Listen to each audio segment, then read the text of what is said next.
अब राज्यसभा का रुख करते हैं, जहां गृह मंत्री अमित शाह क्या कुछ कह रहे हैं, उन्हें सुनते हैं। और केंद्र सरकारों का रवैया लचीला होता था, चुप्पी साध जाते थे, बोलने में डर लगता था, कोई दुविधा भी थी, शायद वोट बैंक का भी डर था। नरेंद्र मोदी जी के आने के बाद आतंकवाद के खिलाफ जीरो टॉलरेंस की नीति प्रधानमंत्री की नीति। हमारे आने के बाद भी हमले हुए, उरी पर हुआ, पुलवामा पर हुआ। पहले हमले होते थे, कुछ नहीं होता था, कोई कुछ नहीं बोलता था, जवाब नहीं दिए जाते थे और लोग भूल जाते थे।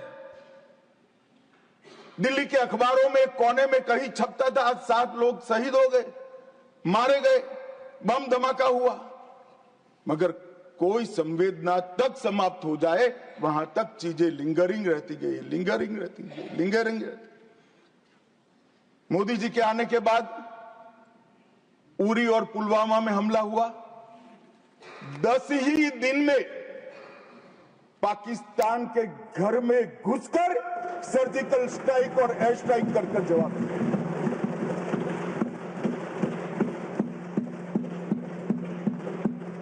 पूरे दुनिया में 2 ही देश ऐसे थे जो अपनी सीमा और सेना की सुरक्षा के लिए हमेशा सम्मान के साथ तत्पर रहते थे, इजराइल और अमेरिका। वो 2 देशों की सूची में मेरे महान भारत का नाम जोड़ने का काम नरेंद्र मोदी, और वहीं से शुरू हुई आतंकवाद के खिलाफ जीरो टॉलरेंस की नीति। मान्यवर, हम सब जानते हैं धारा 370 कश्मीर के अलगाववाद का मूल था। हम भी कभी अलग हो सकते हैं, तो ये भाव के बीच धारा 370 के अंदर डाले गए थे। मगर हमारे संविधान निर्माताओं का भी मैं बहुत मनपूर्वक धन्यवाद करना चाहता हूं, बड़े दूरदर्शी थे। उन्होंने इसको टेम्पररी बनाया था और धारा 370 को हटाने का बीज भी धारा 370 में ही डाल दिया गया। मगर राजनीतिक मजबूरी, वोट बैंक की पॉलिटिक्स, हमारे पुरखों ने धारा 370 डाली है, हम नहीं हटाएंगे, ऐसी जिद धारा 370 को लेकर चलती रही, कई सालों तक चली। और मान्यवर, यही सदन में 5 अगस्त 2019 में मोदी जी ने धारा 370 को समाप्त। हमारे संविधान निर्माताओं का वो स्वप्न कि एक देश में 2 प्रधान, 2 विधान, 2 निशान नहीं होंगे, कैसे हो सकता है? देश में एक ही प्रधानमंत्री हो सकता है, देश का एक ही संविधान हो सकता है और देश का झंडा भी एक हो सकता है। कैसे एक देश में 2 विधान, 2 प्रधान, 2 निशान हो सकते? मगर चलाए गए, सालों तक चलाए गए, और 5 और 6 अगस्त 2019 को इस देश में एक विधान, एक प्रधान और एक निशान का नया दौर, और वहीं से शुरू हुआ कश्मीर को हमेशा के लिए भारत के साथ एकरूप करने की प्रक्रिया। सबसे पहले डोगरी, हिंदी और उर्दू को राज्य की भाषा का स्टेटस दिया गया। मान्यवर, भ्रष्टाचार रोकने के लिए कोई एंटी करप्शन ब्यूरो की वहां रचना ही नहीं थी, क्योंकि रोकना ही नहीं चाहते थे। इतने सालों के बाद एंटी करप्शन ब्यूरो वहां बना। देश के सारे कानून वहां स्वीकार कर लिए गए, चाहे महिलाओं के अधिकार का हो, दलितों के अधिकार का हो, आदिवासियों के अधिकार का हो, बच्चों के अधिकार का हो, ये सारे कानून वहां स्वीकार कर लिए गए। पठानकोट से एक नाका परमिट रखी गई थी, एक भाव खड़ा करने के लिए कि देश के हिस्से में आप नहीं जा रहे हो। पठानकोट की नाका परमिट को नरेंद्र मोदी जी ने समाप्त कर दिया और नया दौर शुरू हुआ, लोकतंत्र का, खुशहाली का, विकास का। आज एक कहते हैं क्या परिवर्तन आया है? मैं ध्यान से सुन रहा था, धैर्य न रहे ऐसे उकसाते थे, मगर मैं जवाब जरूर दूंगा। क्या परिवर्तन आया था सुन लीजिए। 33 साल से आपके शासन में रात्रि के सिनेमा हॉल नहीं खुलते थे, सिनेमा हॉल ही नहीं खुलते थे हमारे शासन में। वहां 34 साल से मरहूम के जुलूस का, ताजिया का परमिशन नहीं था, हमारे समय में दिया गया। G20 की बैठक में दुनिया भर के डिप्लोमेट्स वहां शांति से गए। कश्मीर की संस्कृति, संगीत, खाना और कश्मीर की खूबसूरती को एंजॉय कर कर वो अपने अपने देश में वापिस गए। मान्यवर, इस देश में लाल चौक पर तिरंगा फहराने के लिए हम सब भी गए थे। प्रधानमंत्री और हमारे तत्कालीन राष्ट्रीय अध्यक्ष मुरली मनोहर जी के नेतृत्व में कन्याकुमारी से कश्मीर यात्रा निकली थी। यहां से बहुत सारे लोग उसमें होंगे। मुझे मालूम है मान्यवर, हमें परमिशन नहीं मिल रही थी लाल चौक जाने की। जब जीत किया गया कि हम जाएंगे, जो भी परिणाम आए, सेना की रक्षा में वहां जाना पड़ेगा और आनंद फानन में ध्वजवंदन कर कर वापस आना पड़ा। वो ही लाल चौक पर हर घर तिरंगा में, एक भी घर ऐसा नहीं था जहां तिरंगा नहीं। श्रीनगर में फॉर्मूला 4 कार रेसिंग हुआ, वही लाल चौक पर कृष्ण जन्माष्टमी का महोत्सव रंग चंग के साथ मनाया गया। मां शारदा देवी के मंदिर में दशकों के बाद दीपावली और सरस्वती पूजन हुआ। खीर भवानी का ज्येष्ठ अष्टमी का महोत्सव 22 साल के बाद मनाया गया। और मान्यवर, सिर्फ 370 हटने से क्या होगा ये पूछते थे। इसके पीछे हमने कई सारे ऐसे कदम उठाए जिससे आतंकवादियों के साथ भारतीय बच्चों की जुड़ने की संख्या करीब करीब 0 हो गई है। 0। पूरे देश ने देखा होगा, 10 साल पहले आतंकवादियों का महिमा मंडन होता था, बड़े बड़े जनाजे के जुलूस निकलते थे। आतंकवादी तो आज भी मारे जाते हैं, हमारे समय में ज्यादा मारे गए। एक का भी जुलूस नहीं निकला, जहां मरते हैं वहीं दफना दिए जाते।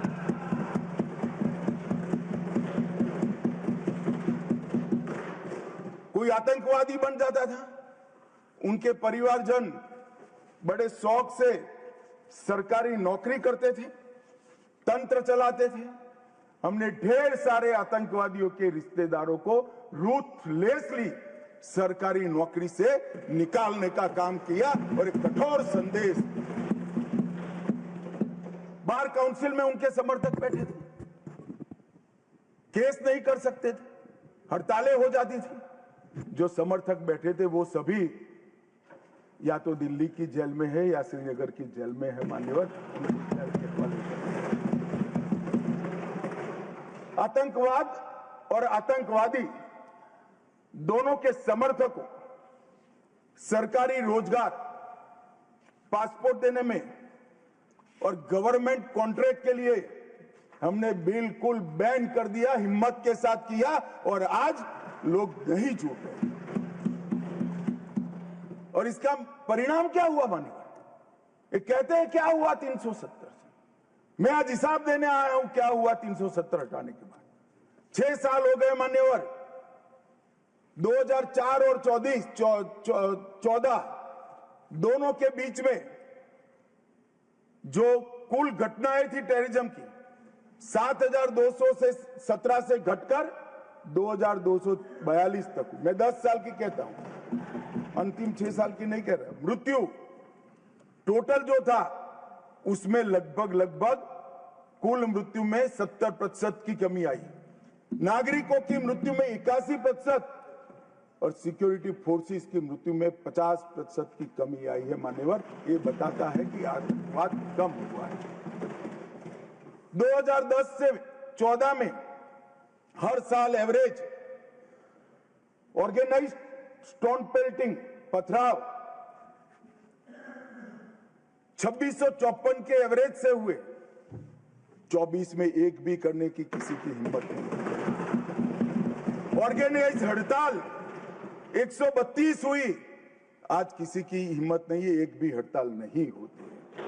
स्टोन पेल्टिंग में नागरिकों की मृत्यु 112 और जख्मी 6000 हुए थे। अब स्टोन पेल्टिंग ही नहीं है तो मृत्यु या जख्मी होने का सवाल ही नहीं। मान्यवर, और